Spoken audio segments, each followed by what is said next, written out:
بسم اللہ الرحمن الرحیم۔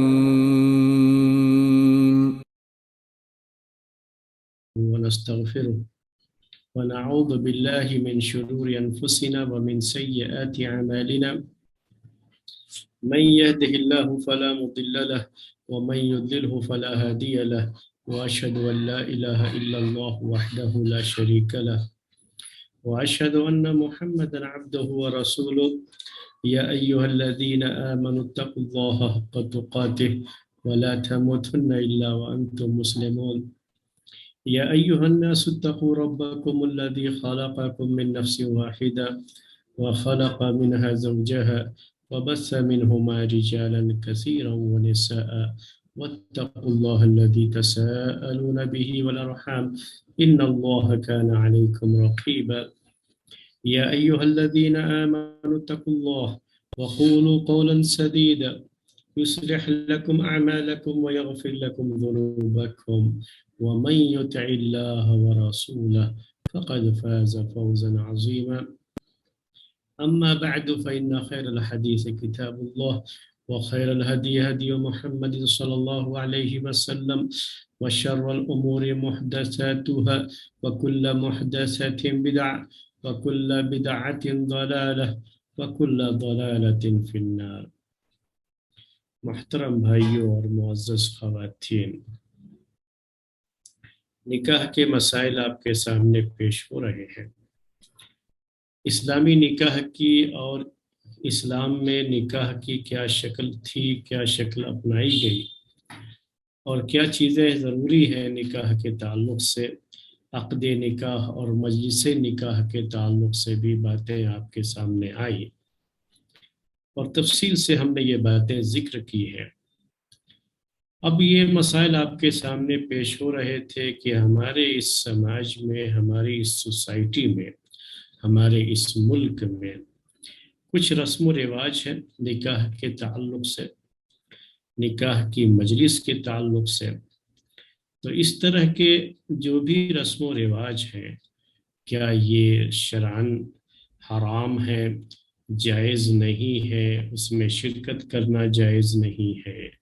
اس سلسلے میں ہمارے بہت سارے بھائی لوگ جو افراط اور تفریط کے شکار ہیں۔ افراط اور تفریط سے مراد یہ ہے کہ بعض لوگ تو اس کو ایسا حرام قرار دے دیتے ہیں کہ جیسے یہ کوئی یعنی شریعت کے اندر جو حرام، صریح حرام کی ہوئی چیزیں ہیں اس کے درجے میں آتی ہوں۔ تو بعض جو ہے ہمارے شباب، بعض نوجوان ایسے بھی ہیں کہ اس طرح سے اس میں شرکت کرنے کو ایسا معیوب سمجھتے ہیں کہ رشتہ داریوں کا بھی خیال نہیں کرتے۔ تو بہت زیادہ لوگ اس سلسلے میں افراط اور تفریط کا شکار ہیں بعض رسم و رواج کو لے کر کے۔ انہی رسم و رواج کے تعلق سے بعض جو عقد نکاح سے متعلق ہے، اور عقد نکاح یا مجلس نکاح میں وہ چیزیں ہوتی ہیں، اس کے بارے میں باتیں آپ کے سامنے پیش کرنی ہے۔ میں اس سلسلے میں آپ کو سمجھنے کے لیے پہلے ایک اصول، ایک ضابطہ بیان کرتا ہوں۔ یعنی شریعت کے اندر یہ ایک عام ضابطہ ہے، یہ بہت ہی جنرل بات ہے، اس کو آپ ہمیشہ جو ہے ہر کسی بھی معاملے میں آپ اسے نوٹ کر کے رکھیں۔ رسم و رواج کی جو باتیں ہوتی ہیں، رسم و رواج کا مطلب ہوتا ہے کہ وہ کسی سوسائٹی یا سماج میں چیز پائی جاتی ہے، لوگ ایسے ہی کرتے چلے آ رہے ہیں، تو اسی کو اردو میں کہا جاتا ہے رسم و رواج۔ تو یہ رسم و رواج کسی بھی سماج یا سوسائٹی کا جو حصہ ہے، ان رسم و رواج کے بارے میں ہمیں ایک ضابطے کو یاد رکھنا چاہیے۔ یہاں وہ بات نہیں ہوتی ہے۔ پہلی بات تو یہی ہے کہ ہم نکاح کے بارے میں بات کر رہے ہیں، یہ بھی ذہن میں رکھیے گا۔ ہم کوئی نماز روزے کے مسائل نہیں بیان کر رہے ہیں، جو ہم خاص جو ہے صرف جو عبادات ہے اس کے بارے میں بات نہیں کر رہے ہیں، ہم معاملات کی بات کر رہے ہیں، عقد کی بات کر رہے ہیں، عقد معاملات جو ہے۔ تو عقد نکاح یہ بھی جو ہے عقد کہلاتا ہے، یعنی نکاح کا یہ بندھن۔ تو اس میں بھی بہت سی چیزیں ہوتی ہیں جن کا تعلق رسم و رواج سے ہوتا ہے، اور وہ چیزیں پائی جاتی ہیں، یہ لوگوں کی فطرت ہوتی ہے، لوگوں کی طبیعت ہوتی ہے۔ اور الگ الگ علاقے کے الگ الگ جو ہے لوگوں کی باتیں ہوتی ہیں، اس سلسلے میں لوگوں کے رواج ہوتے ہیں۔ تو اس کو سمجھنا ہے، ایک ضابطہ آپ ہمیشہ یاد رکھ لیجئے۔ وہ ضابطہ کیا ہے کہ کسی علاقے یا کسی بھی قوم میں پایا جانے والا کوئی بھی رواج، کوئی بھی رسم جو ان کے یہاں چیز پائی جا رہی ہے، کسی خاص کنٹری میں پائی جا رہی ہے، کسی خاص علاقے میں پائی جا رہی ہے، کنٹری ایک ہی ہے لیکن آپ یہاں ہمارے اس ملک میں بھی دیکھیں گے کہ الگ الگ جگہوں، الگ الگ علاقے اور الگ الگ ایریاز کے الگ الگ کچھ رسم و رواج بھی ہوتے ہیں شادی بیاہ کے تعلق سے بھی۔ تو ہمیں اس کے بارے میں یہ سمجھنا ہے کہ یہ کوئی بھی رسم و رواج اگر اس کا کسی مذہب یا دین سے کوئی تعلق نہیں ہے، یعنی وہ ایک رواج ہے، ایک رسم ہے جو سماج میں پائی جاتی ہے، اس رسم اور اس رواج کا تعلق کسی دین، مذہب یا دھرم سے نہیں ہے، اس چیز کو ہمیں سمجھنا ہوتا ہے کہ اس جو ہے رواج یا رسم کا تعلق کیا اس جو ہے جگہ کے ماننے والے، دین کے ماننے والے جو ہے یا دوسرے مذہب کے ماننے والوں کے تعلق سے وہ خاص رسم ہے جو نبھائی جاتی ہے، جو پہچان ہے اس دین کی، اس مذہب کی۔ تو کچھ رسم و رواج ایسے بھی ہوتے ہیں، اور کچھ رسم و رواج ایسے ہوتے ہیں کہ جو علاقے کی تو پہچان ہوتی ہے لیکن کسی مذہب اور دین کی پہچان نہیں ہوتی ہے، کسی دھرم کی پہچان نہیں ہوتی ہے، اس کا تعلق دھرم سے ہوتا ہی نہیں ہے، دین سے ہوتا ہی نہیں ہے۔ ان کے یہاں بھی اس کی حیثیت صرف ایک رواج کی ہے، اگر وہ چیز ہے تو ٹھیک ہے، نہیں بھی ہے تو کوئی بات نہیں، ان کے یہاں بھی نکاح درست ہوتا ہے۔ اس کا مطلب یہ ہوتا ہے کہ اس کا تعلق ان کے دین یا دھرم سے نہیں ہے۔ میں اس کو کچھ مثالیں دے کے سمجھاؤں تو آپ کو شاید سمجھنے میں اور آسانی ہو اس ضابطے کو۔ جیسے ہمارے یہاں اس ملک میں جو دوسری جو ہے قومیں آباد ہیں، دوسرے مذاہب کے ماننے والے لوگ ہیں، ہم تھوڑی دیر کے لیے ہندوانہ رسم و رواج کو لے لیتے ہیں، تو نکاح کے تعلق سے بھی بہت ساری جو ہے ہندوانہ رسم و رواج ہے اور یہ چیز پائی جاتی ہے۔ تو آپ جب اس کا جائزہ لیں گے ان رسم و رواج کا، تو بہت سی چیزیں اس کی ایسی ہیں جن کا تعلق ان کے دین سے ہے، ان کے دھرم سے ہے، ان کے دھرم میں وہ چیز پائی جاتی ہے،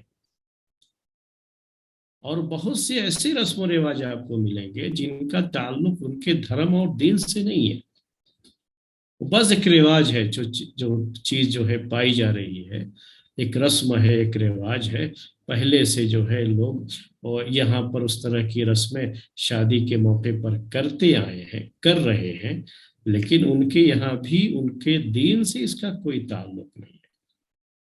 زیادہ تر یہ چیزیں کیسے پہچان میں آتی ہیں کہ آپ دیکھیں گے کہ یہ رسم و رواج جن کا تعلق دین سے نہیں ہوتا ہے، یہ اکثر ملکوں اور علاقوں کے فرق سے فرق ہو جاتا ہے، اس میں فرق پایا جاتا ہے۔ جیسے مان لیجئے کسی خاص، ہم یہاں پہ رہتے ہیں تو کسی خاص اسٹیٹ میں، کسی خاص شہر میں کچھ ہے رسم و رواج، لیکن دوسرے اسٹیٹ میں اسی مذہب کے ماننے والوں میں وہ رسم و رواج نہیں ہے۔ جیسے ہم یہاں کے جو ہے مشہور مذہب کے تعلق سے، ہندوانہ جو ہے مذہب کے تعلق سے بات کریں تو ہندوؤں کے یہاں شادی کے موقع پر بعض رسم و رواج ایسے ہیں جو بعض اسٹیٹ میں پائے جاتے ہیں، بعض اسٹیٹ میں نہیں پائے جاتے۔ اس کا مطلب یہ ہوتا ہے کہ یہ ان کے دین دھرم کا حصہ نہیں ہے، کیونکہ دین دھرم کی جو بات ہوتی ہے نا، تو وہ چاہے آدمی جس علاقے میں بھی ہو وہ اس کی پابندی کرتا ہے، اس کو اس کی پابندی کرنا اس کے لیے ضروری ہوتا ہے۔ یہی چیز ہے، یہی ہم ایسے ہی فرق معلوم کرتے ہیں۔ میں آپ کو اب مسلمانوں کی بات کرتا ہوں، اسلام کی بات کرتا ہوں۔ عقد نکاح میں یہ نکاح پڑھنے اور پڑھانے کی جو بات ہے، عقد کرنے کی بات ہے، تو اب چاہے مسلمان کہیں بھی رہے دنیا میں، اب ولی کی بات جب ہے کہ لڑکی کے نکاح کے لیے ولی کی بات، تو اب یہ بات تو چاہے دنیا کے کہیں کسی بھی حصے میں مسلمان ہوگا تو بہرحال چونکہ اس کا تعلق دین سے ہے تو وہ چیز ہوگی. ایسا نہیں ہوگا کہ کسی علاقے کے مسلمان ولی کو تعلق سے یہ بات تو کہیں گے کہ چلو ہمارے جو ہے علاقے میں ہے یہ چیز تو یہاں ولی رہے گا، اس علاقے میں نہیں ہے تو نہیں رہے گا. یہاں ہمارے علاقے میں گواہ کی بات ہے تو گواہ رہے گا، اس علاقے میں گواہ نہیں ہے تو گواہ نہیں رہے گا. ویسا نہیں ہوتا ہے. آپ جہاں کہیں بھی نکاح کریں گے اسلامی طریقے سے تو ہر جگہ پر یہی چیز ہوگی، ہر ملک میں وہی چیز ہوگی، ہر صوبے ہر اسٹیٹ میں وہی چیز ہوگی. تو یہاں یہ چیز سمجھنا ہے کہ رسم و رواج، ایسے رسم و رواج جن کا تعلق کسی دین یا دھرم سے ہے، مذہب سے ہے، اور ایسے رسم و رواج جن کا تعلق مذہب سے نہیں ہے، علاقے کے لوگوں میں یہ چیز پائی جا رہی ہے، پہلے سے ان کے یہاں وہ چیز چلی آ رہی ہے، اسی کو رسم و رواج کہتے ہیں. تو ہمیں اسلامی لحاظ سے جب اس کے بارے میں سوچنا ہوتا ہے تو ہم کیا سوچتے ہیں؟ ہمیں سب سے پہلے نمبر پر یہ دیکھنا ہوتا ہے کہ یہ جو چیز پائی جا رہی ہے، جو رسم و رواج ہے، سب سے پہلے اس کا تعلق ان کے دین یا مذہب سے تو نہیں ہے، یہ ان کے دھرم کا حصہ تو نہیں ہے. دوسری قوموں میں چیز پائی جا رہی ہے، ان سے مسلمانوں نے بھی لے لیا ہے، اس علاقے کے مسلمانوں میں بھی وہ چیز پائی جا رہی ہے. تو ہم اس کے اوپر کوئی بھی فتویٰ لگانے سے پہلے کیا سوچیں گے، کیا دیکھیں گے کہ اس کا تعلق ان جو ہے غیر مسلموں کے دین سے ہے یا دین سے نہیں ہے. صرف اس وجہ سے کوئی چیز حرام نہیں ہو جاتی ہے کہ یہ جو ہے رسم و رواج غیر مسلموں میں پایا جاتا ہے، وہ چیز حرام نہیں ہو جاتی. رسم و رواج کی بات کر رہا ہوں، یاد رکھیے گا، عبادات کی بات نہیں ہو رہی ہے. یہاں جاننا وہ رسم و رواج ان کے دین کا حصہ ہونا چاہیے تو وہ چیز حرام ہوتی ہے. میں آپ کو کچھ اور مثالیں دے کر کے کلیئر کروں گا کہ جیسے ہمارے اس ملک میں اگنی کے 7 پھیرے لینا، یعنی آگ جلا کر کے جو ہے دلہا اور دلہن نکاح کی مجلس میں اس کے 7 پھیرے لیتے ہیں، یہ چیز آپ دیکھتے ہیں. یہ ایک ایسی رسم ہے جس کا تعلق ہندو دھرم سے ہے.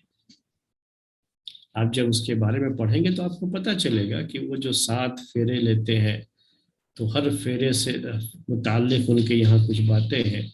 جو ان کے دین میں پائی جاتی ہیں. ان کے یہاں 7 جنموں کا تصور ہے. تو کچھ جو ہے جو اس طرح کے عقیدے جو پائے جاتے ہیں اس سے بھی کہیں نہ کہیں اس کا تعلق ہوتا ہے. تو یہ ایک ایسی رسم ہے جو ان کے دھرم سے تعلق رکھتی ہے، ان کے مذہب سے تعلق رکھتی ہے. اب دوسرے مذہب کے جو ماننے والے لوگ ہیں ان کے یہاں کیا بات ہوگی اس سلسلے میں؟ بات یہی ہوگی، وہ بالکل کلیئر انداز میں کہیں گے کہ یہ حرام ہے، اور یہاں یہ حدیث اپلائی ہوتی ہے. کون سی حدیث؟ جو اکثر لوگ مسئلے کو نہ جانتے ہوئے ہر طرح کے رسم و رواج پر اس کو فٹ کر دیتے ہیں کہ من تشبہ بقوم فہو منہم، جو آدمی کسی قوم کی مشابہت اختیار کرتا ہے وہ انہی میں سے ہوتا ہے. تو ہماری شریعت میں دوسری قوموں کی مشابہت اختیار کرنے سے منع کیا گیا، یعنی سیملر ہو جائے، ہم جو ہے ان کے جیسے ہو جائے تو منع کیا گیا ہے. تو اس کا تعلق کن چیزوں سے ہے، یعنی اس کا سرکل کیا ہے؟ کیا ہر وہ چیز جو وہ استعمال کرتے ہوں تو ہمارے لیے وہ حرام ہو جائے گی؟ نہیں ہوتا ہے ایسا. ورنہ سارے کپڑے جو دوسرے جو ہے لوگ استعمال کرتے ہیں ہم مسلمانوں کے لیے وہ حرام ہو جائے، تو پھر پہنیں گے کیا؟ اگر آپ اس کو جو ہے نہیں سمجھیں گے تو ہر چیز سے اس کا تعلق جوڑ دیں گے، تو یہ ہر چیز سے جڑی ہوئی چیز نہیں ہے. یہ تشبہ جو کہلاتا ہے نا، اس کا مطلب یہ ہوتا ہے کہ وہ اس دھرم کی، اس مذہب کی، اور جو ہے اس ریلیجین کی وہ خاص چیز ہے، وہ ان کی پہچان ہوتی ہے۔ تو جب کوئی دوسرا آدمی اسے اختیار کرے گا تو گویا کہ یہ بھی اسی میں سے ہو گیا، کیونکہ یہ ان کی پہچان ہے نا۔ آپ بغیر پوچھے ہوئے دیکھتے ہی آپ جو ہے کہیں گے کہ یہ آدمی اس مذہب کا ماننے والا ہے، کیونکہ اس نے ایک ایسی چیز کو اختیار کیا ہے جو اس مذہب کی پہچان ہے۔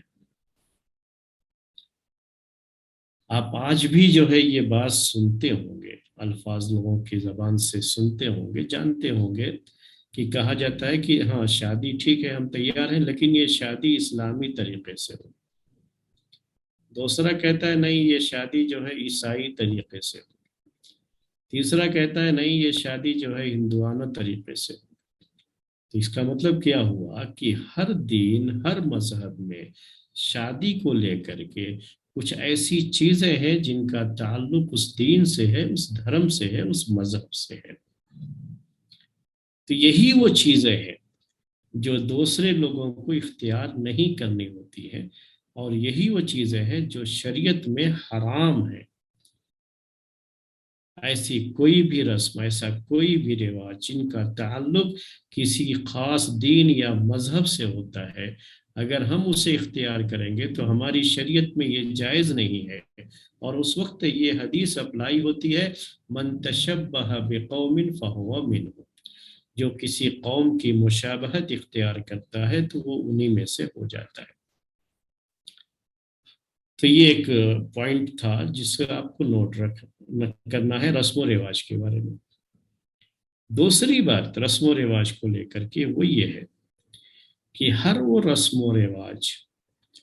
جس میں ایسی کوئی چیز پائی جاتی ہے جو اسلام میں حرام ہے، تو وہ رسم و رواج ہم مسلمانوں کے لیے حرام ہے، چاہے وہ رواج کسی غیر مسلم کے یہاں، کسی غیر مسلم کنٹری میں، یا کسی دوسرے مذہب کے ماننے والوں میں سرے سے وہ ہے ہی نہیں، وہ مسلمانوں ہی کے یہاں پائی جاتی ہے، اور لوگ اسے اپناتے ہیں اسلامی رسم و رواج کو سمجھ کر کے۔ لوگوں میں، سماج میں وہ چیز پائی جاتی ہے، یعنی باقاعدہ مسلمانوں ہی میں وہ چیز پائی جاتی ہے، غیر مسلموں میں پائی ہی نہیں جاتی۔ تو ایسے رسم و رواج جو خالص اسلامی رسم و رواج کہلاتے ہیں، اسلامی رسم و رواج سے میری مراد یہاں پر یہ ہے کہ خاص مسلمانوں ہی کے یہاں پائے جاتے ہیں، اور وہ مسلمانوں کی پہچان مانے جاتے ہیں، کہ مسلمانوں کی شادیوں میں ہی یہ ہوتا ہے۔ ایسے رسم و رواج بھی یاد رکھیے گا، اگر اسلام میں وہ چیز جائز نہیں ہے اور صراحت کے ساتھ وہ چیز اسلام میں حرام کی گئی ہے، تو وہ چیز ہمارے لیے حرام ہے، وہ رسم و رواج حرام ہے۔ یہ شادی کی رسم و رواج میں اکثر یہ جملے سننے کو ملتے ہیں کہ جو ہمارے مفتی لوگ ہوتے ہیں، مفتی لوگ سے میری مراد ہمارے وہ معزز مفتیان کرام نہیں ہیں جن کے پاس فتویٰ دینے کی صلاحیت ہے اور وہ فتویٰ دیتے ہیں، میں ان کے بارے میں نہیں کہہ رہا ہوں، بلکہ یہ کچے پکے جو مولوی ہوتے ہیں جن کے پاس اسلام کے تعلق سے معلومات صحیح نہیں ہوتی ہیں، جو دین کے اصول اور ضوابط کو اچھی طرح سے جانتے نہیں ہیں، ان کی زبانوں سے بہت جلدی الفاظ نکلتے ہیں، یہ ہندوانہ رسم و رواج ہے اور یہ سب جائز نہیں ہے، اور یہ حدیث پیش کر دیتے ہیں کہ من تشبہ بقوم فہو منہ، کہ جو کسی قوم کی مشابہت اختیار کرے گا اسی میں سے ہو جائے گا، اس لیے یہ جائز نہیں ہے۔ یہ نہیں سمجھ پاتے ہیں کہ اصل یہ حدیث اپلائی کہاں ہوتی ہے۔ اس حدیث کو اسی جگہ پہ پیش کیا جاتا ہے جہاں کسی بھی رسم و رواج کا تعلق وہاں کے دین اور مذہب سے ہوتا ہے۔ تو اگر دین اور مذہب سے اس کا تعلق ہے تو پھر وہ رسم و رواج اسلام میں جائز نہیں۔ اس کی دلیل یہی حدیث ہے، من تشبہ بقوم فہو منہ، کہ جو کسی قوم کی مشابہت اختیار کرے وہ اسی میں سے ہو جاتا ہے۔ ابھی ہم نے کچھ جو ہے مثال آپ کو پیش کی، جیسے آگ کے پاس 7 پھیرے لیتے ہیں، تو یہ خالص جو ہے دھرم سے تعلق رکھتی ہے چیز، مذہب سے تعلق رکھتی ہے چیز۔ جب آپ ایسی شادی دیکھتے ہیں تو دیکھتے ہی سمجھ جائیں گے کہ یہ ہندو مذہب، ہندو دھرم کے لوگوں کی شادی ہے۔ دوسری چیز، مانگ میں سندور ڈالنا۔ شوہر جو ہے بیوی کے مانگ میں سندور ڈالے، بیوی اپنے شوہر کے نام کا سندور مانگ میں ڈالتی ہے، یہ ہندوؤں کا، ان کا مذہبی معاملہ ہے، یہ ان کے مذہب سے تعلق رکھتی ہے چیز، کیونکہ یہ صرف وہی عورت کر سکتی، اس کا تعلق زینت سے نہیں ہے۔ ایسا کچھ چیزیں ہوتی ہیں نا، اس کا تعلق زینت سے ہوتا ہے، زیب و زینت سے ہوتا ہے، جو کوئی بھی عورت کرتی ہے، اور عورت کے بناؤ سنگار سے اس کا تعلق ہوتا ہے۔ اس کا تعلق اس سے نہیں، بلکہ اس کا تعلق ان کے دھرم سے ہے۔ اسی لیے ان کے یہاں تک تصور پایا جاتا ہے کہ اگر کسی نے صرف مانگ بھر دیا تو گویا اب یہ اس کی بیوی ہو گئی۔ یہ ایک جو ہے دوسری بات۔ تیسری چیز ایک کیا ہے، رسم و رواج کو ہی جو ہے سامنے رکھیں کہ گلے میں منگل سوتر ڈالنا۔ شوہر بیوی کے گلے میں منگل سوتر ڈالتا ہے، یہ خالص جو ہے دین کا تعلق ہے، اس کا دھرم کا تعلق ہے۔ تو یہ ہندوانہ جو مذہبی رسمیں ہیں اس سے تعلق ہے، اس کو مذہبی رسم کہتے ہیں۔ تو اس کا تعلق ان کے مذہب سے ہے، ان کے دین سے ہے۔ ایسی کوئی بھی رسم اختیار کرے گا کوئی بھی مسلمان تو اسے منع کیا جائے گا، کیونکہ یہ ان کے مذہب سے تعلق رکھتی ہے چیز، اور یہ دلیل ہے اس بات کی کہ یہ اس مذہب کے ماننے والے ہیں۔ تو اگر کوئی مسلمان اختیار کرے گا تو اس کا مطلب یہ کہ اب اس کی مشابہت ہو جاتی ہے اس سے، غیر مسلم سے، اور یہ مشابہت اختیار کرنا جائز نہیں ہوتا ہے۔ اسی سے جڑا ہوا ایک اور مسئلہ ہے کہ شادی کے بعد دلہا دلہن کے گلے میں ور مالا، جسے وہ کہتے ہیں، مالا یعنی پھولوں کا ہار، یہ ڈالتا ہے، اور بیوی بھی اپنے شوہر کے گلے میں پھولوں کا ہار ڈالتی ہے۔ یہ جو تبادلہ ہے یہ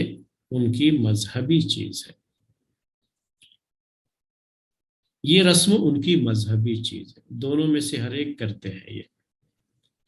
تو ہم جب یہاں بحث کریں گے نا، آپ کے سامنے ابھی کچھ رسم و رواج کے تعلق سے ذکر کریں گے، تو اس کے پہلے یہ آپ کو ضابطہ جاننا ہوتا ہے، اس کو میں اصل میں کلیئر کر رہا ہوں۔ یہ ضابطہ اچھی طرح سے سمجھ لیجیے کہ کسی بھی قوم، کسی بھی مذہب یا دھرم سے متعلق جو بھی رسم و رواج ہے، وہ ایک مسلمان کی حیثیت سے ہمارے لیے وہ چیز جائز نہیں ہے، اللہ کے رسول صلی اللہ علیہ وسلم کی اس حدیث کی وجہ سے، من تشبہ بقوم فہو منہم۔ اب ایسی کچھ رسم و رواج جن کا تعلق علاقے سے ہے، اس علاقے کے لوگ یہ کرتے ہیں، کسی مذہب سے نہیں ہے، کسی دھرم سے اس کا کوئی تعلق نہیں ہے، اس علاقے کے مسلمان ہی کرتے ہیں، وہ اللہ کے رسول صلی اللہ علیہ وسلم کے زمانے میں چیز نہیں تھی لیکن لوگ کرتے ہیں ابھی۔ اور اس کا تعلق یعنی بعض ایسی رسمیں ہوتی ہیں جو دوسرے مذہب کے ماننے والے لوگ کرتے ہیں تو اس علاقے کے رہنے والے مسلمان بھی کرتے ہیں، اور ان رسم و رواج کا تعلق ان کے کسی بھی مذہب سے نہیں ہے اس کا، یعنی وہاں کے جو غیر مسلم ہیں ان کے مذہب سے اس کا کوئی تعلق نہیں ہے، وہ صرف ایک رواج ہے، ایک رسم ہے جو وہاں کے لوگ کرتے ہیں، وہاں کے لوگ اس چیز کو اس موقع پر پسند کرتے ہیں۔ تو یہ رسم و رواج صرف اس وجہ سے کہ یہ ہندوانہ تہذیب سے آئی ہے ہمارے پاس اور وہ حرام ہے، ایسا نہیں ہوتا۔ جب پیارے نبی صلی اللہ علیہ وسلم مدینہ تشریف لے گئے، ہجرت کر کے آپ مدینہ گئے، تو وہاں انصار کے یہاں کچھ رواج ایسے تھے جو پہلے سے چلے آ رہے تھے، یعنی ان کے اسلام لانے سے پہلے کی باتیں ہیں۔ تو ان کو اللہ کے رسول صلی اللہ علیہ وسلم نے جب اسلام کے وہ خلاف نہیں تھے تو اس کو منع نہیں کیا، بلکہ یہ بھی کہتے رہے آپ کہ چونکہ انصار کے یہاں یہ چیز پائی جاتی ہے تو ان کے شادی میں اس کا خاص اہتمام کیا کرو آپ کو۔ میں ایک حدیث پیش کرتا ہوں، صحیح حدیث ہے۔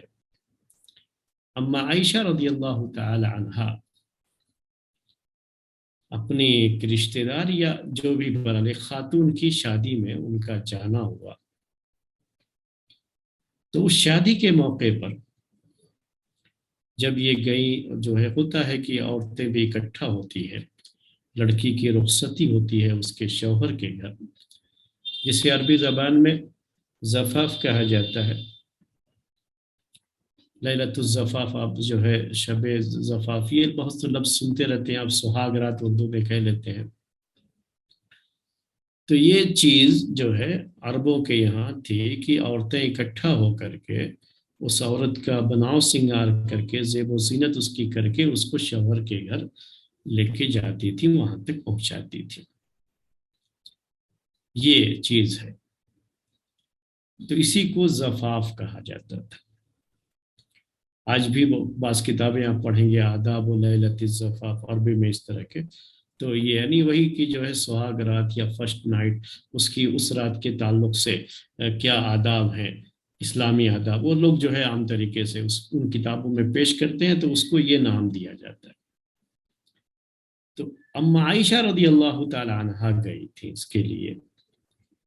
یا تو وہ اور لڑکی ان کی رشتہ داروں میں سے تھی، تو اس لیے وہ گئی تھی کہ اپنی جو ہے اس کی شادی میں شرکت کر لیں اور اس کو جو ہے تیار کر کے مزین کر کے زیب و زینت آراستہ پیراستہ کر کے اس کو شوہر کے گھر بھیجے۔ یہیں سے وہ لڑکی کا اس کے لیے بناؤ سنگار کرنا وہ چیز بھی ثابت ہوتی ہے۔ اور بہرحال یہ چیز تو جائز ہے، اس میں کوئی کلام نہیں، میں اس کے بارے میں نہیں ابھی بحث کرنا چاہ رہا ہوں۔ بحث یہ ہے کہ اللہ کے رسول صلی اللہ علیہ وسلم نے کہا، اما عائشہ رضی اللہ تعالی عنہ سے پوچھا کہ عائشہ کیا تم لوگوں کے ساتھ کچھ لہو نہیں تھا؟ لہو عربی میں لہو، لام ہا وا، یہ لفظ استعمال کیا، اور یہ کہا کہ فَإِنَّ الْأَنصَارَ يُعْجِبُهُمْ اللَّهُ۔ بعض روایتوں میں ہے کہ فَإِنَّ الْأَنصَارَ قَوْمٌ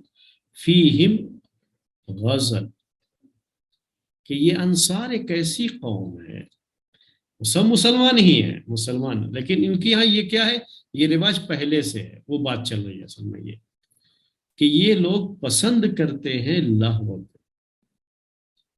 ان کو لہو بہت پسند ہے۔ تو اس شادی کے موقع پر تم لوگوں نے لہو کا اہتمام کیا کہ نہیں کیا، یہ سوال کیا اللہ کے رسول صلی اللہ علیہ وسلم۔ تو کسی بھی قوم کی جو ہے کہ کا جو مسئلہ ہوتا ہے کہ وہ ان کے یہاں کچھ رسم و رواج ہوتے ہیں، کس خاص موقع پر، خوشی کے موقع پر ایسا کرتے ہیں، خوشی کے موقع پر ان کے یہاں رواج ہوتا ہے، اور وہ خوشی منانے کا ایک ذریعہ ہوتا ہے، خوشی منانے کی ایک شکل ہوتی ہے جو اس قوم میں پائی جاتی ہے، اس کا دین دھرم سے کوئی تعلق نہیں ہوتا ہے۔ تو اب یہاں صرف یہ دیکھنا ہوتا ہے کہ کیا وہ چیز شریعت میں حلال ہے یا حرام ہے، صراحت کے ساتھ اس کی حرمت آئی ہے یا نہیں۔ یہاں آپ کی حرام ہونے، اس کے حرام ہونے کے لیے یہ دلیل نہیں ہوتی ہے کہ یہ چیز دوسروں میں، غیر مسلموں میں بھی پائی جاتی ہے تو ان کی مشابہت، یہ دلیل نہیں ہوتی ہے اس کو حرام ہونے کے لیے، بلکہ یہاں یہ ضروری ہوتا ہے کہ یہ دیکھا جائے کہ کیا شریعت میں وہ چیز حرام ہے ہماری یا نہیں ہے۔ اگر شریعت میں حرام نہیں ہے تو کوئی حرج نہیں ہے، جی وہ رسم و رواج نہ مستحب ہیں نہ واجب ہیں، نہ ان کا اپنانا ضروری ہے، ایسا کچھ نہیں ہے، لیکن اگر کوئی کرتا ہے تو جائز ہے اس کے لیے، اس کے حرام کا لفظ نہیں لگائیں گے، حرام کا لیبل نہیں لگائیں گے اس کے اوپر۔ تو یہاں بات میں پیش کر رہا تھا کہ اللہ کے رسول صلی اللہ علیہ وسلم نے کیا کہا کہ تمہارے ساتھ لہو تھا یا نہیں، جو لوگ مکے سے آئے تھے، مہاجرین میں اس طرح کے رسم و رواج نہیں تھے، یعنی جاہلیت سے بھی ان کے یہاں اس طرح کی چیزیں نہیں تھی، تو اس لیے وہ لوگ زیادہ اس طرح کا اہتمام نہیں کرتے تھے۔ لیکن انصار میں یہ اہتمام تھا جو پہلے سے چلا آ رہا تھا، یعنی ایسا نہیں تھا کہ جو ہے اب وہ مسلمان ہونے کے بعد انہوں نے جو ہے یہ شروع کیا تھا، بلکہ ان کی طبیعت میں یہ چیز پائی جاتی تھی، ان کی جو ہے طبیعت میں ان کو یہ چیز پسند ہوتی تھی کہ جو ہے کچھ جو ہے یہ لہو ہو۔ اب لہو سے وہاں کیا مراد ہے اس کی بھی تھوڑی سی وضاحت کر دوں، ورنہ آپ خواہ وہ بھی پریشان رہے گے کہ یہ لہو کیا تھا۔ لہو اصل میں ہر اس چیز کو کہا جاتا ہے جو خوشی کے موقع پر یا کسی موقع پر آدمی تھوڑا منورنجن کے طور پر کر لیتا ہے۔ منورنجن بھی یہ لفظ پتہ نہیں، میں نہیں سمجھتا کہ آپ کس حد تک استعمال کرتے رہے ہوں، یہ آپ کی آج کے زبان میں کہنا ہو تو انجوائے کرنا جسے کہتے ہیں، تو آپ انجوائے جو ہے کرتے ہیں خوشی کے موقعوں پر، کچھ چیزوں کو لے کر کے انجوائے کرتے ہیں۔ تو اگر یہ چیز شریعت میں حرام نہیں ہے تو شادی بھی ایک خوشی کا موقع ہوتا ہے، اس وقت اس طرح کی چیزیں جو انجوائے کے طور پر لوگ کرتے ہیں، جو ہے منورنجن کے طور پر کر لیتے ہیں، جو لہو کہلاتا ہے، اگر وہ شریعت میں حرام نہیں ہے تو کوئی حرج نہیں ہے۔ کہا کہ لہو، وہاں لہو کیا تھا انصار کے یہاں، کہ وہ ایسے موقعوں پر دف بجاتے تھے، دف بھی کہتے ہیں دف بھی کہہ لیتے ہیں، میں وہ لفظ کے اوپر نہیں جاتا، دف جو ہے بجاتے تھے، یہ دف اور دف وہ ان کی یہاں ایک جو ہے تھا، اور اشعار پڑھتے تھے اس وقت میں، جو اشعار شعراء کرام اشعار کہے ہوتے تھے، تو ایک اچھی ترنم کے ساتھ، ترنم کی آواز میں وہ چیز وہ پڑھتے تھے اور دف بجاتے تھے، اور یہ شریعت میں جائز ہے، اسی حدیث کی روشنی میں اس کو جائز قرار دیا جاتا ہے۔ اور اللہ کے رسول صلی اللہ علیہ وسلم نے خوشی کے موقعوں پر اس طرح سے اگر کوئی دف بجاتا ہے اور ترنم کے ساتھ اشعار پڑھ لیتا ہے، تو ترنم سے مطلب کہ ایک اچھی آواز میں، اور وہ آپ جانتے رہتے ہیں کہ کس طرح سے اشعار کو اچھی آواز میں پڑھا جاتا ہے، سامنے والے کو سن کر کے خوشی ہوتی ہے، تو اس کو جائز قرار دیا۔ وہ انصار کے یہاں چیز پائی جاتی تھی۔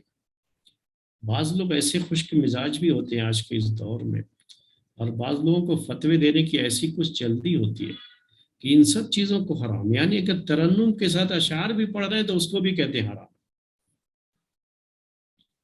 جبکہ یہ چیزیں جو ہے خوشی کے موقع پر ثابت ہیں اللہ کے رسول صلی اللہ علیہ وسلم نے، بلکہ یہاں پر پوچھا بھی کہ تم لوگوں نے ایسا کچھ رکھا کہ نہیں رکھا۔ اس حدیث کی روشنی میں تو بعض علماء نے کہا کہ ایسے موقع پر یہ مستحب ہے، یعنی اس چیز کو انجوائے کرنا شریعت کی حدود میں، کہ اس میں کوئی حرام چیز نہ ہو، تو یہ کوئی حرج نہیں، بلکہ یہ مستحب ہوگا کہ ہمارا دین بھی ایسا کوئی خشک اور انسانی طبیعت کے خلاف نہیں ہے، یاد رکھیے ہمارا دین کیا ہے، فطرت کے موافق ہے، ہمارا دین یہ دین فطرت ہے، اور انسان کی فطرت میں یہ چیز ہے، فطرت سے مراد یہ نیچر جو کہ وہ خوشی کے موقع پر کچھ چاہتا ہے، انجوائے، اس طرح کی چیزیں، اس لیے عید کے موقع پر بھی اس چیز کو جائز قسم کے کھیل کود تفریح وغیرہ جو جائز ہیں شریعت میں، اور ایسے ہی جو ہے اس وقت بھی ان کے یہاں دف بجا کر کے بعض اچھی آواز میں جو ہے اشعار وغیرہ پڑھنے کا یہ رواج تھا، اس میں کوئی حرج نہیں، اس پہ سمجھا گیا، اس کو جائز سمجھا گیا شریعت میں۔ سوال ہے؟ میں تھوڑا بات کو مکمل کر لوں، انشاءاللہ آخر میں ٹائم دیتا ہوں۔ تو یہ بات ابھی میری مکمل اصل نہیں، ہو سکتا ہے کہ آپ کا سوال اس کے اندر بھی آ جائے، جواب جو ابھی میں بات ابھی پیش کرنے والا ہوں۔ تو یہ کہا اللہ کے رسول صلی اللہ علیہ وسلم نے، حدیث کو ذہن میں رکھیے، کہ کیا تمہارے ساتھ لہو تھا یا نہیں؟ اس سے بعض علماء نے کہا کہ یہ تو ایسے موقع پر مستحب ہوتا ہے، کیونکہ آپ نے پوچھا وہاں کے لوگوں کا جو ہے کیا مزاج تھا، ان کی طبیعت تھی کہ وہ لوگ اس چیز کو پسند کرتے تھے، تو کہا آپ نے کہ فَإِنَّ الْأَنصَارَ يُعْجِبُهُمْ اللَّهُ، یہ انصار کو یہ لہو پسند ہے، تو خوشی کے موقع پر وہ چیز ہونی چاہیے. تو ان کے یہاں یہ بات تھی. اور یہ چیز ایسا نہیں تھا کہ اسلام لانے کے بعد ان کے یہاں یہ چیز شروع ہوئی، اللہ کے رسول صلی اللہ علیہ وسلم نے ہدایت دی تب شروع ہوئی، نہیں، وہ چیز ان کے یہاں پہلے سے تھی. آپ نے وہی بات کی کہ انصار کو یہ چیز پسند ہے، یعنی یہاں کے لوگوں میں یہ چیز پائی جاتی ہے، اور وہ ہماری شریعت میں حرام نہیں ہے. آپ کے کہنے سے جو ہے وہ چیز کیا ہو گئی، اب حلال ہو گئی، حرام نہیں ہے. تو یہ اس کا اہتمام کرنا چاہیے تھا، یہ کہنے کا مطلب ہے. تو اس حدیث سے ہمیں کیا بات سمجھ میں آتی ہے کہ ایسے رسم و رواج جو کسی خاص علاقے میں پائے جاتے ہیں اور اس علاقے کے کسی دین یا مذہب سے اس کا کوئی تعلق نہیں ہے، بلکہ خوشی کے موقع پر لوگ وہاں پہ ایسا کرتے ہیں، اور وہ چیز، وہ انجوائے جو لہو ہے وہ اسلام میں جائز ہے، حرام نہیں ہے. تو ایسے رسم و رواج کو یہ نہیں کہا جائے گا کہ یہ حرام ہے، نہیں کہا جائے گا. یہ ایک ضابطہ ہے جو آپ اچھی طرح سے سمجھ لیجئے. اب اس کے بعد جو ہم چیزیں آگے پیش کرنے والے ہیں وہ اسی سے جڑی ہوئی ہیں، اسی ضابطے سے جڑی ہوئی ہیں. کچھ رسم و رواج ہیں جو ہمارے اس ملک میں پائے جاتے ہیں، جو رسم و رواج حقیقت میں پہلے سے چلے آ رہے ہیں یہاں پر، اور وہ جو ہے یہاں کی تہذیب کا حصہ ہے. اسلام یا مسلمانوں میں، یا کہیے کہ جو ہے وہ عربوں میں جہاں سے اسلام جو ہے شروع ہوا، جس زمین سے اسلام کی نشو و اشاعت ہوئی، وہاں وہ چیز نہیں رہی کبھی بھی. لیکن دوسرے علاقوں کے جو بھی رسم و رواج تھے وہ وہاں کے لوگوں میں، وہاں کے مسلمانوں میں وہ رسم و رواج پائے گئے. تو ہر وہ رسم و رواج حرام کے درجے میں نہیں آتے ہیں. اس کے لیے یہ دو چیزیں بہت ضروری ہیں، اس کو ذہن میں رکھیے گا. ایک چیز کیا ہے کہ پہلے یہ دیکھنا کہ اس رسم و رواج کا تعلق وہاں کسی دین یا مذہب سے تو نہیں ہے، کسی کی مذہبی چیز تو نہیں ہے. یہ اگر مذہبی چیز ہے تو وہ حرام ہے، ہمارے لیے وہ جائز نہیں ہے. دوسری چیز کہ اسلام میں وہ چیز حرام تو نہیں ہے. اگر اسلام ایسی چیز، ایسے رسم و رواج بھی بہت سارے ہیں ابھی مسلمانوں میں بھی پائے جاتے ہیں شادی کے موقع پر، لیکن وہ اسلام میں جائز نہیں ہے، جبکہ لوگ کرتے ہیں، ڈھرنے سے کرتے ہیں. اس کا تعلق کسی کے دین یا مذہب سے نہیں ہے، لیکن وہ اسلام میں جائز نہیں ہے. تو ظاہر سی بات ہے کہ ہم کہیں گے کہ یہ حرام ہے. ابھی فوٹوگرافی کرتے ہیں، ویڈیو بناتے ہیں، کون سے اسلام میں یہ چیز جائز ہے؟ یہ تو جائز نہیں ہے. اب اس کا تعلق کسی دین مذہب سے بھی نہیں ہے. ظاہر سی بات ہے کہ ہمارے اس ملک میں بھی پہلے تو یہ سب چیزیں چونکہ تھی نہیں، اس لیے ان کے یہاں بھی نہیں ہوتا تھا. اب ان کے یہاں بھی ہوتا ہے، دوسروں کے یہاں بھی ہوتا ہے، لیکن کسی کے بھی دین سے اس کا تعلق نہیں ہے. یہ فوٹوگرافی کیا ہے؟ ایک بس یہ کہ ایک یادگار کے طور پر اس کی فوٹو یا اس کی ویڈیو بنائی جاتی ہے، شادی کی ویڈیو بنائی جاتی ہے. بعد میں بھی کبھی دیکھیں کہ ہاں ہماری شادی کی یہ موقع پر ایسا ایسا ہوا. تو اب یہ ہم کیا کہتے ہیں اس کے بارے میں کہ یہ حرام ہے. اس لیے نہیں حرام ہے کہ اس کا تعلق کسی مذہب سے نہیں، بلکہ اس لیے حرام ہے کہ ہمارے اسلام میں یہ چیز جائز نہیں ہے، تصویریں لینا. یہ ایسے ہی شادی کے موقع پر جو ہے رسم و رواج کے تعلق سے بہت سے رسم ایسے ہوتے ہیں کہ جس میں عورت اور مرد اکٹھا ہوتے ہیں، اور یہ ایک جگہ پہ پوری زینت کے ساتھ عورتیں جو ہے بڑی زینت کے ساتھ آتی ہیں، بن سنور کے آتی ہیں شادی کے موقع پر، اور اختلاط پایا جاتا ہے. اختلاط کا مطلب یہ ہے کہ جاتے ہیں شادی حال میں، یا مختلف جو ہے اس میں جو رسمیں ہوتی ہیں اس میں مرد بھی ہوتے ہیں، عورتیں بھی ہوتی ہیں، اور یہ سب اجنبی لوگ ہوتے ہیں، یعنی رشتہ دار بھی نہیں ہیں آپس میں. تو یہ ساری رسمیں اسلام میں کیا کہلائیں گی؟ حرام کہلائیں گی، اگرچہ کہ اس کا کسی مذہب سے کوئی تعلق نہیں، بلکہ وہ ساری رسمیں مسلمان ہی کرتے ہیں، مسلمانوں میں ہی پائی جاتی ہے. لیکن یہ سب کی سب حرام ہے. کیوں حرام ہے؟ کہ اسلام میں اس چیز کو حرام قرار دیا گیا ہے. تو یہ چیز، یہ جو ہے اس پوائنٹ کو آپ ذہن میں رکھیے گا اب جو سوال کرنا چاہتے ہیں آپ سوال کر لیجئے، تو میں اب ان جو ہے رسم و رواج کے بارے میں بات کروں جن کا میں نے وعدہ کیا تھا، سہرا باندھنا وغیرہ، تو میں اس کے بارے میں بات کروں گا۔ جی بولیے۔ جی نہیں شیخ، جو لاسٹ پوائنٹ تھا شاید اس نے وہ کلیئر کر دیا، یعنی کہ وہی عورتوں کا اشعار پڑھنا، یعنی کہ یہ بنا اختلاط کے صرف ان کے آپس میں ہوگا، یعنی کہ جی جی اس کی کیا حد ہوگی، جی، یعنی وہ کہ سب جو ہے وہ اسلام کی حدود میں ہی رہنا ہے، وہ جو اور چیزیں یہ بھی ہوں گی۔ جی ہاں جی ہاں، تو اور یہ اسلام میں۔ اشعار جی جی بولیے، شیخ، ہاں بولیے بولیے، سوال آ، کیجیے۔ جی شیخ، یہ اشعار جو ہیں یہ عام طور سے کیا ہوتے ہیں ایکچولی، یعنی جی اس زمانے میں جو اشعار پڑھنے کی باتیں تھیں یا پڑھتے تھے، اصل جو ہے وہ اگر آپ اس دور کی بات دیکھیں گے تو آج کے دور میں اصل میں وہ اشعار پڑھنے کو مین یہاں پہ نہیں کر رہا تھا۔ مین بات کیا تھی کہ ایسی چیزیں جو وہاں کے رسم و رواج میں ہیں اور اس کا دین سے کوئی تعلق نہیں ہے اور اسلام میں وہ حرام نہیں ہے تو وہ جائز ہوں گے۔ اشعار سے مطلب میرا جو ہے یہاں پر کچھ وہ نہیں تھا، لینا دینا نہیں تھا اشعار پڑھنے یا ترنم سے پڑھنے کا۔ تو اب اشعار پڑھنے یا ترنم سے پڑھنے کے جو مسائل ہیں نا، یہ بھی الگ سے ہیں۔ یہ شادی کے موقع پر ہی نہیں، دوسرے موقعوں پر بھی ہو سکتا ہے نا، کہ باقاعدہ پڑھتے ہیں اور جو ہے اشعار پڑھنے پڑھانے کا رواج ہوتا ہے۔ تو یہ اس سے مراد وہ گانے نہیں ہیں، مطلب جب ہم یہ بات کہتے ہیں تو ابھی جب جو میوزیکل جو ابھی چیزیں پائی جا رہی ہیں اور جو میوزک کے ساتھ گانے ہوتے ہیں، چونکہ یہ ہمارے ملک سے تعلق رکھتی ہے چیز، ہمارے ملک سے ایک چیز یہ بھی تعلق، جیسے ابھی میں نے انصار کی طبیعت بتائی، تو یہاں کے بھائی ایک چیز ہے یہاں کے لوگوں کی کہ یہ خوشی کے موقع پر بھی ایسے پڑھنے کا ان کے یہاں رواج ہے، اور غم کے موقع پر بھی جو ہے، میں اب آپ کو ایک بات بولتا ہوں، یہ ایک مزاحیہ ہو جائے گی بات تھوڑی سی، لیکن کوئی حرج نہیں ہے، سمجھنے میں اچھا ہے کہ ہمارے جب میں جامعہ اسلامیہ میں پڑھ رہا تھا مدینہ منورہ میں، تو اس وقت بہت سارے ساتھی جو دوسرے ملکوں کے تھے، افریقن کنٹریز کے تھے، عرب کنٹریز کے تھے،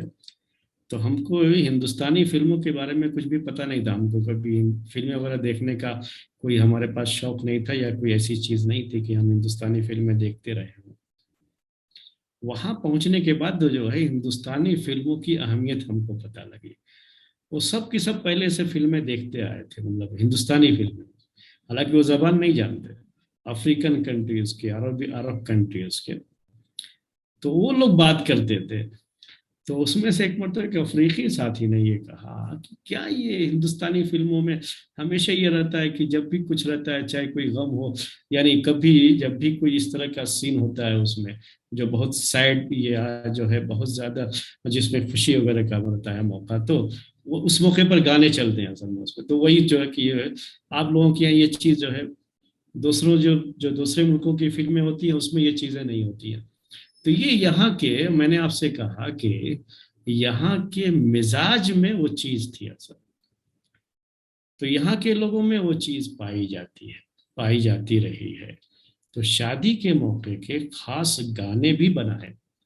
اور ابھی رسم و رواج میں یہ بھی داخل ہو گیا کہ اس موقع پر باقاعدہ وہ گانے چلائے جاتے ہیں۔ تو میں جو لہو کی بات کر رہا تھا اس کا تعلق اس طرح کے گانوں سے نہیں ہے،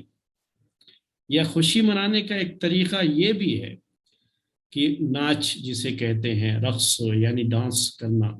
تو خوشی میں ڈانس بھی کرتے ہیں، وہ بھی ایک ہے۔ تو کیا جو ہے یہ بھی، تو اس سب کا تعلق کسی دین مذہب سے نہیں ہے اصل میں۔ یہ کیا ہوتا ہے کہ خوشی کے موقع پر ایسا کرتے ہیں، بچے پارٹیاں کرتے ہیں تو اس میں اس طرح سے کرتے رہتے ہیں، اسکولوں کالجوں کی جو پارٹیاں ہوتی ہیں اس میں بھی وہ اس طرح سے خوشی مناتے ہیں تو ناچ گانے کرتے ہیں۔ تو اب یہ ناچ گانا جو ابھی ہمارے یہاں پائے جاتا ہے، ہماری جو ہے فلموں کا جو ایک حصہ ہے، یہ تو شریعت میں جائز نہیں ہے۔ تو یہاں وہ کون سا قاعدہ اپلائی ہوتا ہے کہ ہم یہ بھی دیکھتے ہیں رسم و رواج میں ضروری ہے کہ کیا وہ چیز ہماری شریعت میں جائز ہے یا نہیں، تو ہم اس کی بات نہیں کر رہے ہیں جب کہہ رہے ہیں۔ تو وہ جو کیا ہوتا تھا اس زمانے میں، یہ جو لہو تھا کہ وہ لڑکیاں ہوتی تھیں جو ترنم کے ساتھ بیٹھ کر کے وہ اشعار وغیرہ پڑھتی تھیں، اس شادی کے موقع پر دف بجاتی تھیں، پڑھتی تھیں، وہی لہو تھا، اور انصار کو یہ چیز پسند تھی، تو انصار کے یہاں اس چیز کا رواج تھا۔ تو اب یہ لڑکیاں جو اشعار پڑھتی تھیں وہ آج کے دور کے گانے نہیں، جیسے گانے ہیں نا اس طرح کے اشعار نہیں ہوتے تھے۔ اصل وہ سوال میں چیز آئی تو میں اسے کلیئر کرنا چاہتا ہوں، بلکہ وہ جو شاعر لوگ تھے اس زمانے کے مشہور شاعر لوگ، ان کے کچھ اشعار وغیرہ ہوتے تھے،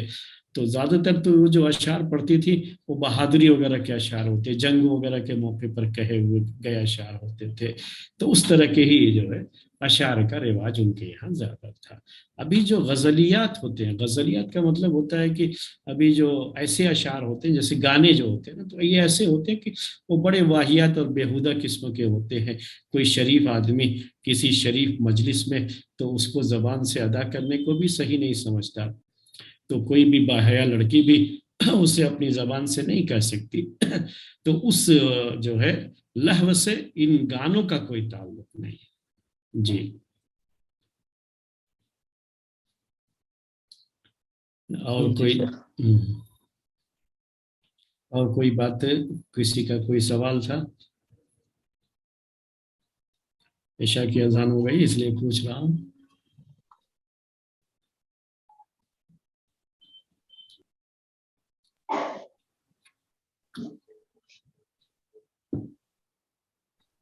شیخ چاہت کے کافی سوالات ہیں۔ ایک کیا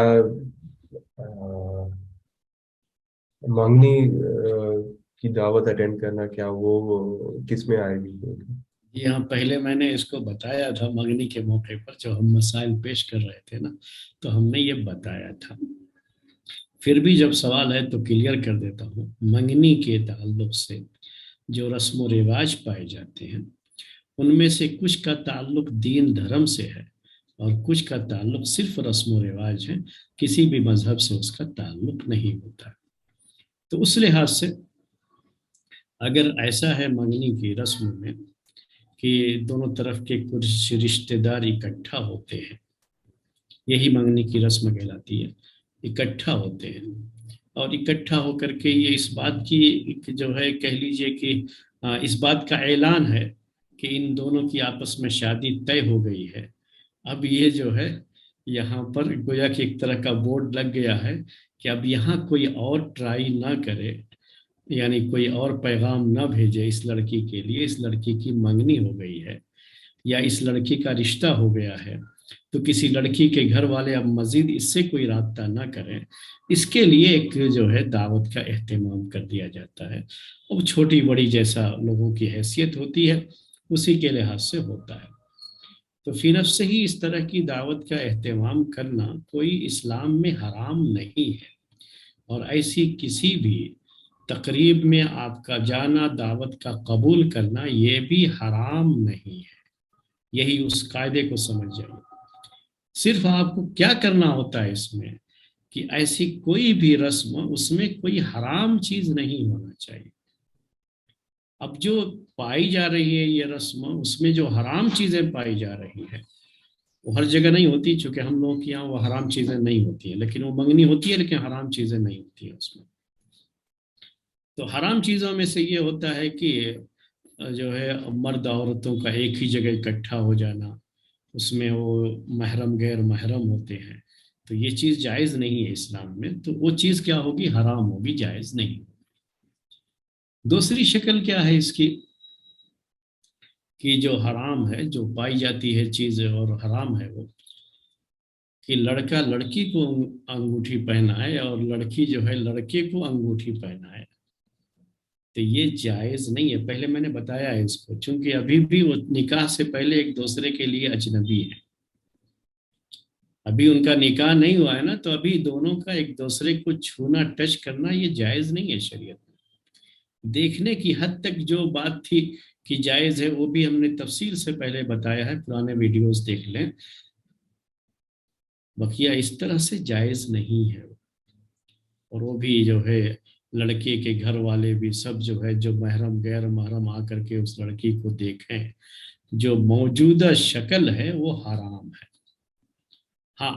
ہمارے یہاں منگنی میں کیا ہوتا ہے، منگنی کی دعوت بھی ہوتی ہے، منگنی میں لوگ حاضر ہوتے ہیں اپنے، وہ زیادہ رشتہ دار، گھر میں ہی کھانا وغیرہ بنتا ہے، کوئی باہر سے اس کا کوئی یہ نہیں رہتا ہے، باقاعدہ فنکشن جو ہے باہر کسی شادی حال وغیرہ میں نہیں، گھر کے اندر ہی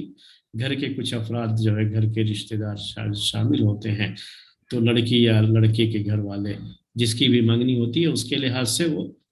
یعنی لڑکی کے گھر بھی منگنی ہوتی ہے، لڑکے کے گھر بھی ہوتی ہے، دونوں کے یہاں، مطلب یہ کہ لڑکے والے لڑکی کے یہاں جاتے ہیں، لڑکی والے لڑکے کے یہاں جاتے ہیں،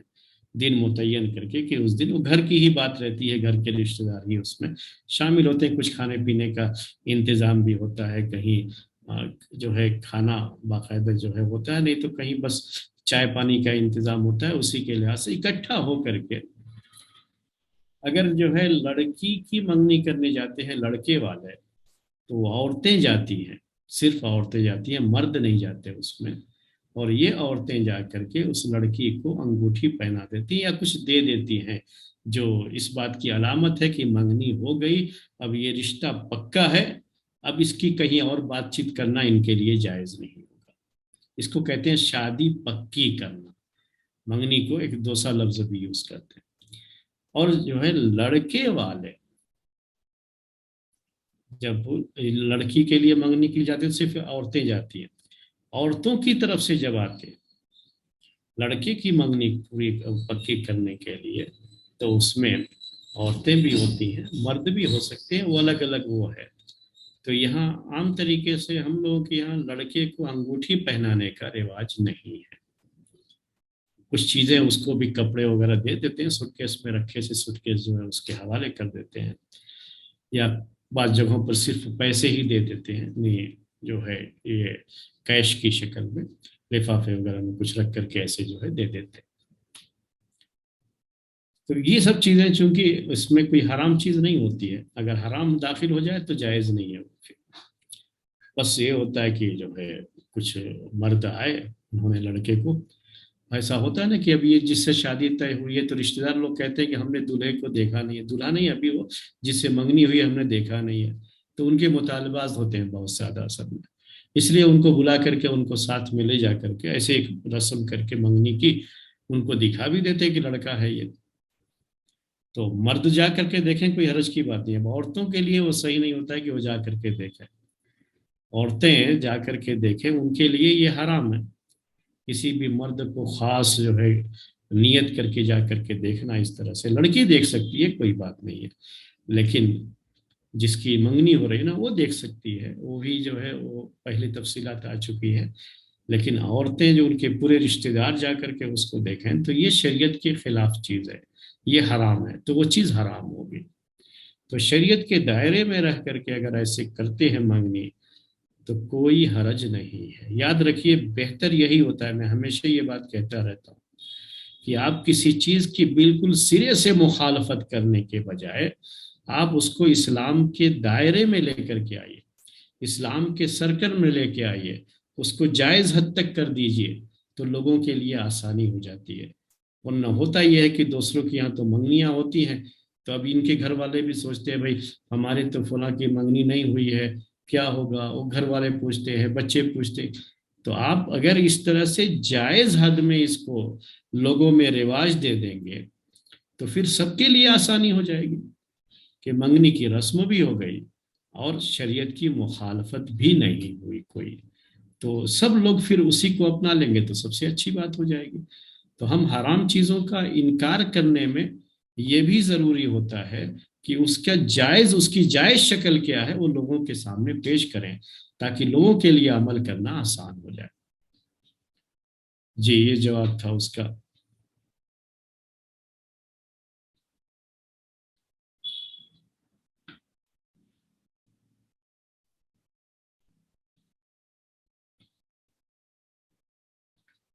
جی ابھی ہمارا اصل مسئلے رہ گئے، سہرا باندھنے کا مسئلہ تھا اور جو ہے دوسری کچھ چیزیں جو ہے ہم نے پیش کی تھی کہ ہم اس کو ذکر کریں گے، ابھی ہم نے صرف جو تمہید بتائی، جو ضابطہ بتایا اسی میں وہ بات نکل گئی، ابھی وہ باقی رہ گیا، سہرا کا پھول کا ہار پہنانا یا کاغذ کے پھولوں کا ہار پہنانا، نوٹ کا ہار پہنانا، شادی کے موقع پر خاص لباس کو اختیار کرنا پہننا، وہ ساری چیزیں ہیں جو ابھی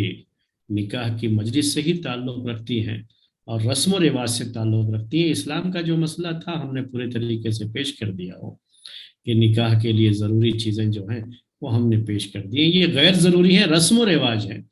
تو کیا یہ جائز ہے یا حرام ہے، ان کے تعلق سے باتیں رکھنی ہیں۔ تو پھر ایک ہفتے اور انتظار کیجئے،